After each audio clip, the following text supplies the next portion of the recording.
welcome to the appointment subcommittee meeting. Today is March 16th at 5 o'clock, and today we're going to be discussing 3 mayoral appointments. Joey is not able to be here because of an accident on the roads. She's not in the accident. Not in the accident. Just stuck in traffic. Right.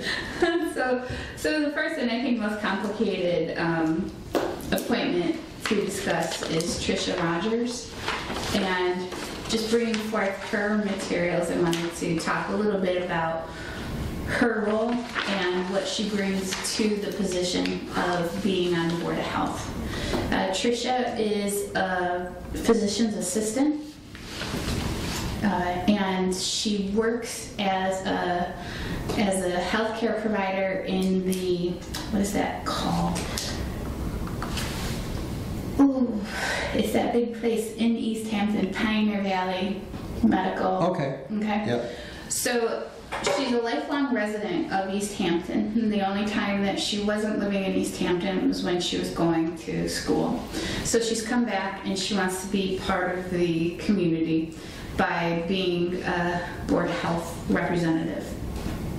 Some of the assets that she brings to this for this role is, since she works within the community of East Hampton, she's seeing on a regular basis what the health issues are being presented to her. So she's essentially on the front lines of dealing with health crises as they're happening.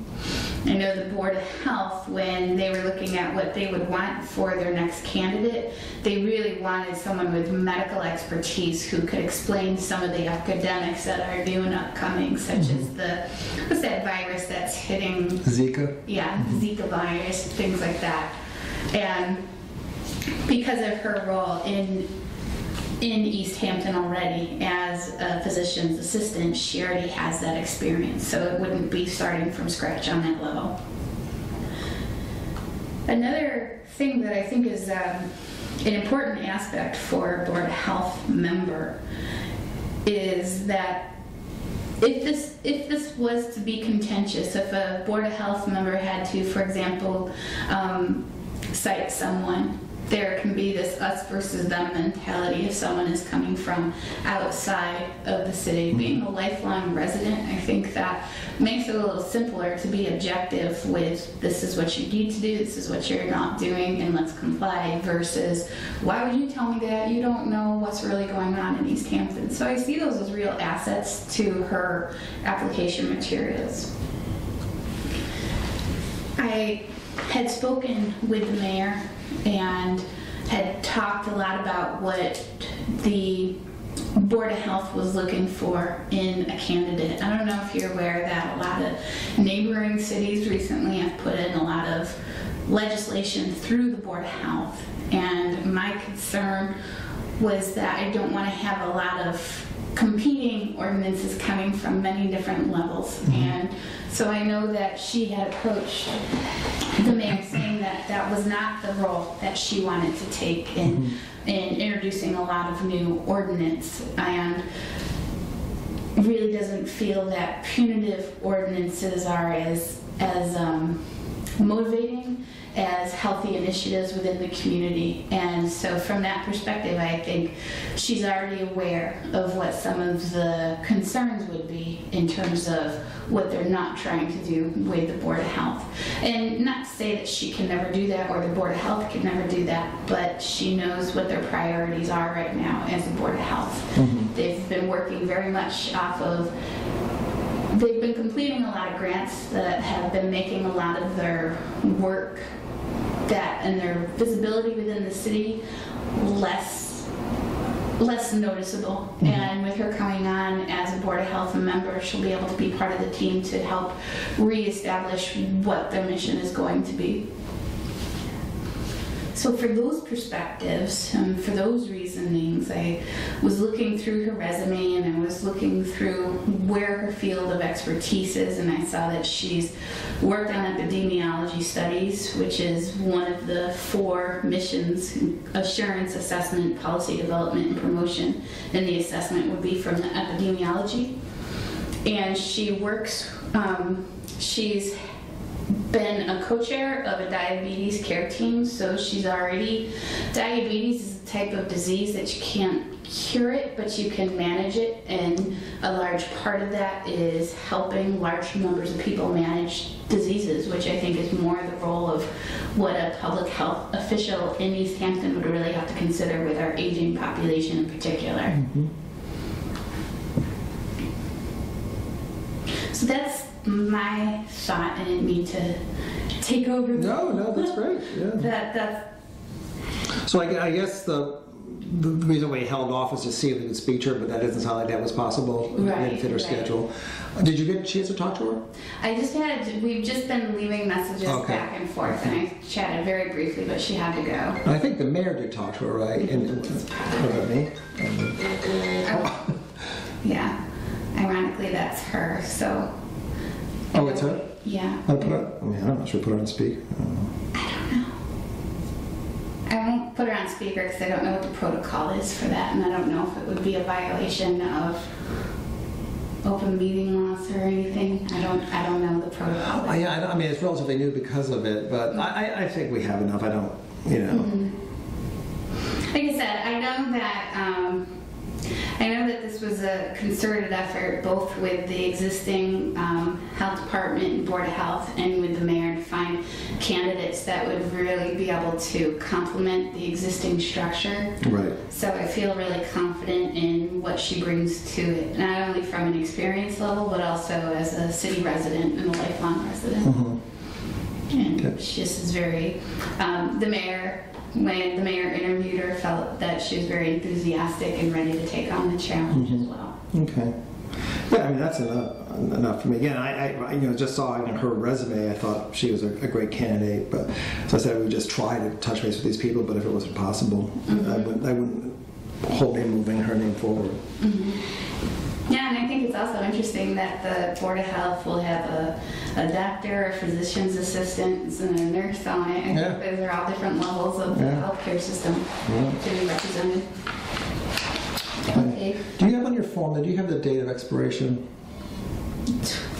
I want to say it's 12/31/17. It is 12/31/17. I left that paper, but you know what that's like. So What do you mean? So you know what happens anyway. So I'd like to make a motion to accept the recommendation of Tricia Rogers to the Board of Health, expiration 12/31/17. I second that motion. Okay, any discussion aside from our previous discussion? Okay, seeing none, I'd like to call to a vote on whether or not to move Tricia Rogers as a candidate to the full city council tonight. I guess so. We're all second. I mean, it's been seconded, so aye. Aye. Okay, no nays and no abstentions, so we'll go ahead and move that forward tonight.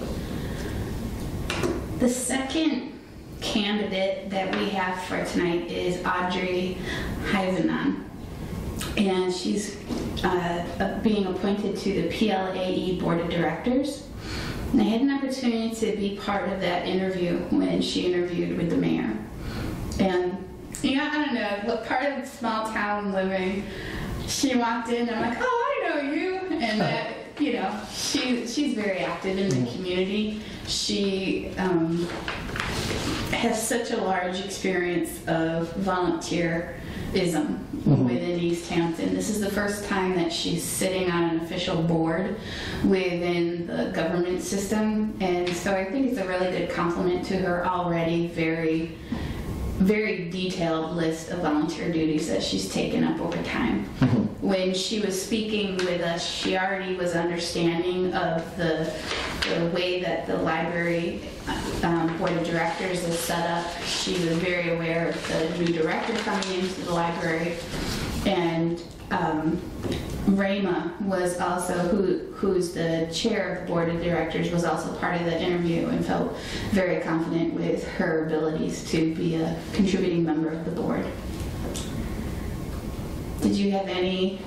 No, just reading her letter seemed like there are a lot of great things. I mean, I think children's experience with libraries are really important because it can, I think, in many times set, learning attitudes, and so she is involved with her kids at the library, and just the fact that she uses the library, it's just not it's just not a position to her. It's something that means something to her. So I think that'd be great.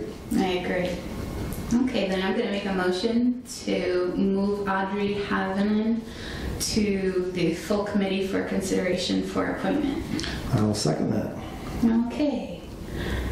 Seeing the motion and a second on the floor, let's call that to a vote. All in favor? Aye. No nays or abstentions. Okay, and the last order of business is Fran Hutchins, who is applying for the Affordable and Fair Housing Partnership. Let me just get my paper for Fran real quick.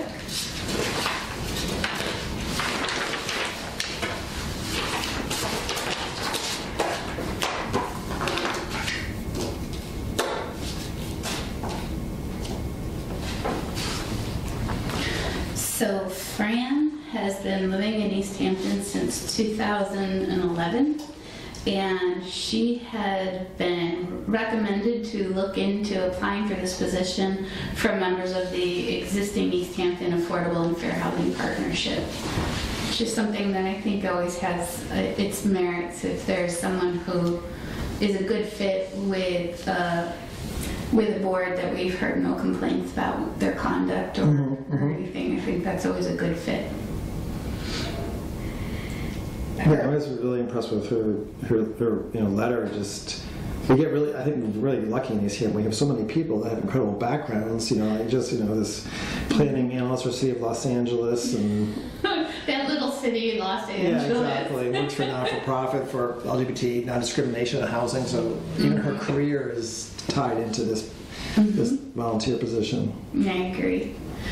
And I think particularly as we're starting to look at some new initiatives in East Hampton, her experience will be really valuable too. It's always good to have a wide breadth of experience of different regions, geographical regions. So I have no problems putting forth a motion right now to consider Fran Hutchins to be reviewed and to be forwarded to the full city council for the approval of Fran Hutchins as a member of the Affordable and Fair Housing Partnership with a term expiration of 12/31/18.